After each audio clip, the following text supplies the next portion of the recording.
ప్రభుత్వం దిగిపోయే ముందు ఇదే కాంగ్రెస్ పార్టీ ఇప్పుడు ఉన్నటువంటి రేవంత్ రెడ్డి ముఖ్యమంత్రి వర్యులు ఏం చెప్పిండో, మీకు బిర్యానీ కావాలని కోరిండ్రు, మీకు బిర్యానీ కాదు కదా పప్పు పెట్టడానికి కూడా కేసీఆర్ దగ్గర గిన్నె లేదు, ఆ పప్పు ఉడకదు, మంట పెట్టడానికి మంట లేదు, వండడానికి గిన్నె లేదు, నా దగ్గర ఉన్నది గిన్నె, నా దగ్గర ఉన్నది పప్పు, నా దగ్గర ఉన్నది బియ్యం, నన్ను ముఖ్యమంత్రి చేయండి, మీకు వండి పెట్టడానికి నేను సిద్ధంగా ఉంటానని మేనిఫెస్టో పెట్టినటువంటి చరిత్ర గల వ్యక్తి.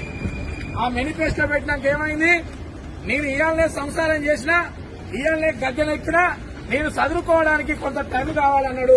చదువుకోవడానికి 3 సంవత్సరాలు సమయం ఇచ్చింది ఇవాళ మెజార్టీ చేసి మనమంతా కలిసి సమయం ఇచ్చినాం.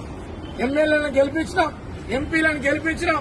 నిన్న కాక మొన్న మున్సిపల్ ఎలక్షన్ లో కూడా ఈ ఆర్టీసీ బిడ్డలు నిన్ను నమ్మిన కనుకనే, ఈ ఆర్టీసీ బిడ్డలు ఇంకా నిన్ను నమ్ముతున్నారు కనుకనే మీ వాళ్ళను మెజార్టీగా గెలిపించి మీకు పట్టం కట్టింది.